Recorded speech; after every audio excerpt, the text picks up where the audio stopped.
Sa puntong ito, makakausap natin si Iloilo Representative Neil Tupas Jr., ang chairman ng House Committee on Justice. Magandang hapon po, Congressman. Yes, magandang hapon, Maki. Good afternoon. Kung pakipaliwanag naman po sa amin, ano ba itong ibig sabihin ng sufficiency in form or sufficient in form ang isang impeachment complaint? Walang sufficiency in form. Ang ibig lang sabihin, Maki, na yung verified yung complaint at may signature siya ng mga complainant. Yun ayon yun sa rules of impeachment ng House. At kung meron bang resolution of endorsement, may nag-endorse pa sa mga complaint ng mga kongresista.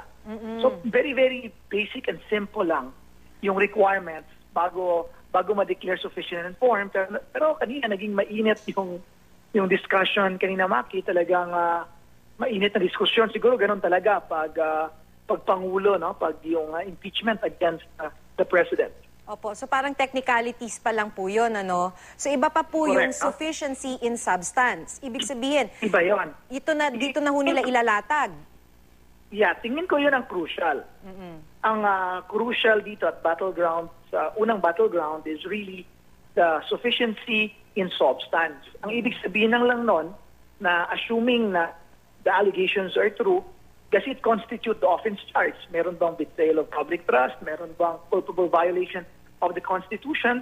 Or meron bang graft and corruption? So ilalatag nila yon next hearing, next week. At, expect tayo ng very intense hearing na naman tungkol sa substance. So kung sa ganito hubang mga pagkakataon, may party lines o may tumatawag na po ba mula sa Malacanang? Nangungumusta? Well, wala, no? Wala. Siguro naman sa akin as chairman, siguro talagang wala. Kasi nga, pag chairman ka, ay kailangan impartial ka. In fact, kung nakita niyo na kanina ng ating mga mamamayan, yung proceedings, magkaiba-iba kanina yung yung pananaw ng majority itself. So, yung mga majority mismo ay iba-iba yung kanilang pananaw sa technicality. And in fact, kailangan ko mag-divide ng House or magbotohan. So, walang tawag, Pero kung hindi naman ho irregular, kung sakali man na magkaroon dito, syempre ng party lines ba? Bilangan ng ulo, kung lulusot ito mula sa inyong committee? Well, nung panahon ni Ombudsman Gutierrez, nagkaroon ng party stand. Opo. Nung panahon ng impeachment ni Chief Justice Corona, nagkaroon ng party stand yung partido. So since political process siya, more of a political process, may possibility na mangyari yun. Pero sa ngayon, wala pa akong nararamdaman o nakikita. Pero sa ngayon, Kong, syempre, hindi nyo pa masabi kung magkakaroon talaga ng impeachment proceedings.